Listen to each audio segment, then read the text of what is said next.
We're back now for another episode of Hardly Working Hard. I'm at the new job that we talked about in the last episode.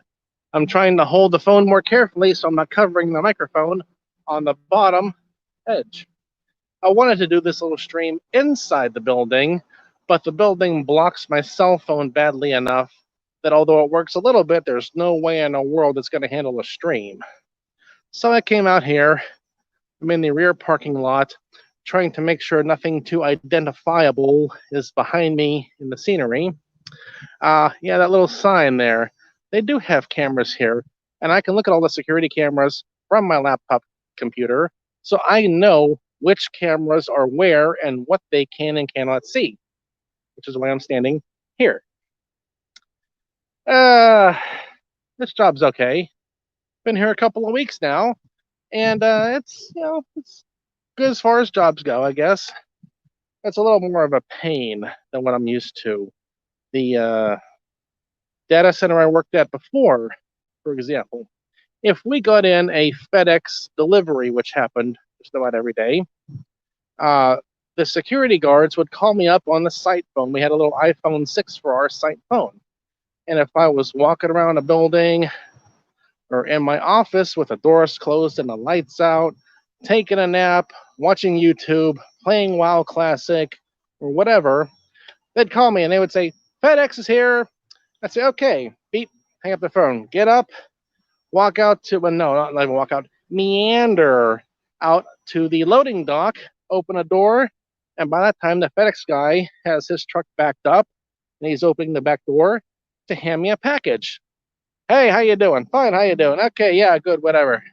He hands me the box. I take the box. I put it over here about 10 feet on the pile of other boxes. I write down the tracking number in the little book we have. And that's it. Back to my office, back to sleep, or whatever. Now, in this place, too much work is involved. If we don't have a ticket in the system that we know a package is coming, we have to make a ticket. Go in there, make the ticket, say we are receiving this package on this day with this tracking number, and then enter the ticket, and then go right back into the ticket and close it. That is 4 to 5 minutes of work for that. Oh boy. And the security and stuff here is fine. Yeah, I know it has to be a secure place, but they kind of really go overboard with the security, and I understand the importance of it, but I've been in a lot of places where you had to scan a badge or put a code in or something like that. But they, every single door in a place, code in the door, go through the door, make sure the door closes, or you didn't do it right. Then if you want to go into the door, walk 5 feet, pick up something, go back out the door, code again, open the door, make sure the door closes. Is it even worth the hassle?